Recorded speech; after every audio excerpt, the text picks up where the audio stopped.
கண்டிப்பாக பாதுகாப்பு ரீதியாக பார்த்தால் பிரதமருக்கு சிறப்பு பாதுகாப்பு இருக்கும். அது ஜனநாயக ரீதியாக செய்கிறார் என்று ஒதுங்கிட்டு போனாலும் இந்த சமயத்துல ஏன் காங்கிரஸ்காரன் செய்யல சொல்லுங்க பாப்போம்.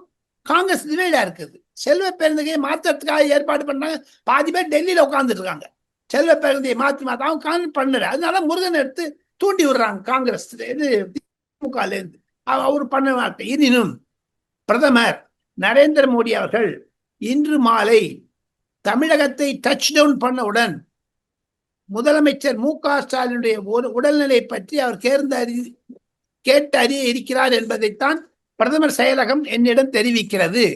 ஒன்னே ஒன்று வச்சுங்க சிவா, நரேந்திர மோடி எப்பொழுது தமிழகத்திற்கு கடந்த 10 ஆண்டுகளில் வந்தாலும் அதை அரசியல் ரூபமாக வாக்குகளாக திருப்பியது அண்ணாமலை அவர்கள். என் மண் என் மக்கள் மூலமாக பயணத்தின் மூலமாக அது நரேந்திர மோடியினுடைய ஐடியா.